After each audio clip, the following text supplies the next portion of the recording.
A very tense ceasefire has indeed taken place this morning at 7 a.m. Jerusalem time between Israel and Hamas and the other Palestinian resistance movements. The ceasefire came after a very intense hours of attacks between both parties, leading to 7 a.m. in this morning. There are a couple of details that are very important and could potentially break this ceasefire, particularly when it comes to the north of Gaza. During the war, obviously Israel attacked all parts of Gaza, but it particularly targeted the north with its military ground invasion. They tried to cut the north from the south, and when it led to the ceasefire, they tried to enforce a complete blockade on the northern part of Gaza, something that Hamas constantly resisted, and they enforced the aid coming up to the north of Gaza, including fuel, food, all basic life necessities, aid, and medical care as well.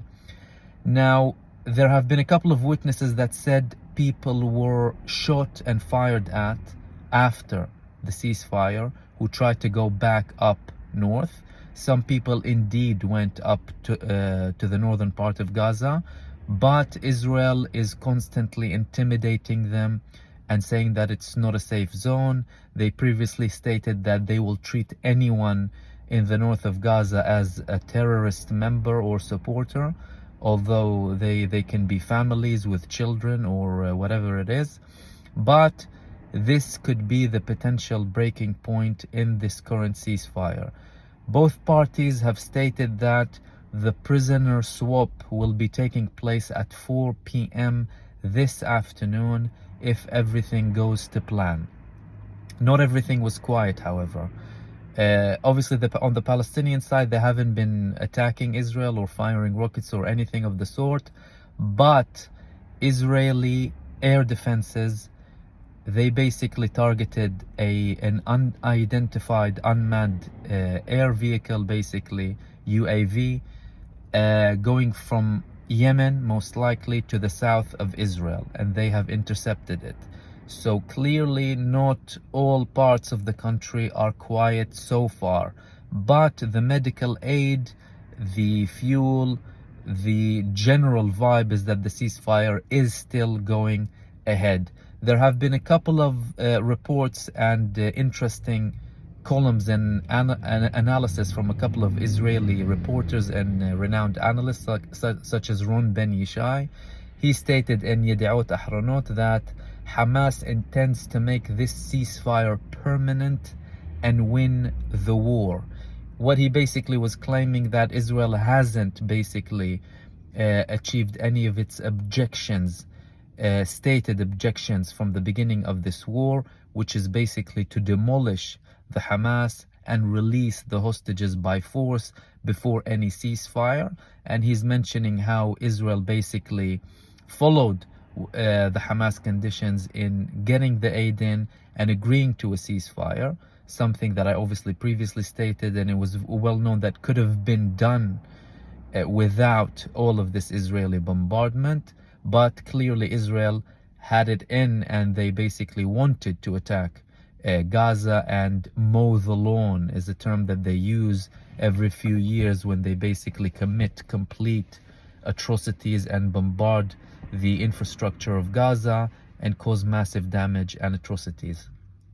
He also stated that according to the Iranian president, Hamas has already won the war because Israel failed to achieve its objectives and failed with all of its military campaign. And he also said that Hamas is going to use this temporary ceasefire to suck up as much time as possible and drag the ceasefire for as long as possible and play with the hostages as cards, basically, to prolong the ceasefire.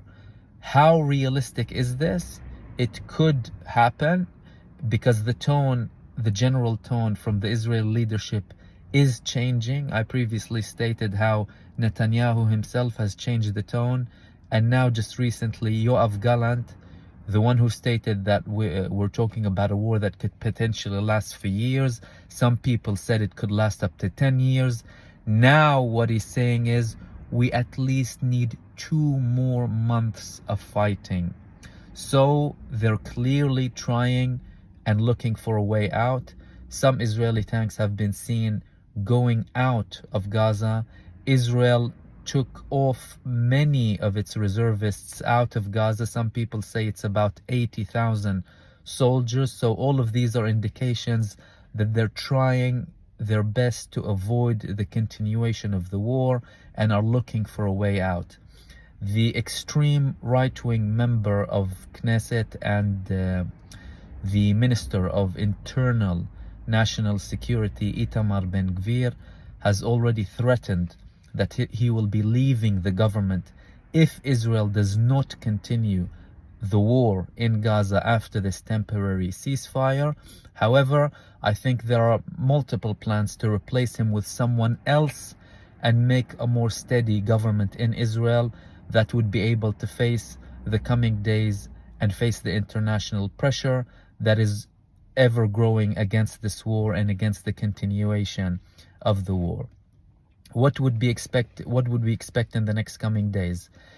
It really depends on the level of targeting of civilians and infrastructure in Gaza. Already, like I said before, there have been multiple reports that Palestinian people were wounded because Israel actively shot at them, although the official IDF orders were, do not shoot unless there is a risk to your life.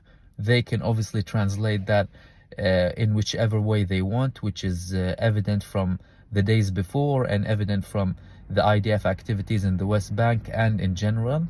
So it's not in Israel's interest, but it could escalate again. The time will let us know exactly how things progress, and I will keep you updated in another video very soon.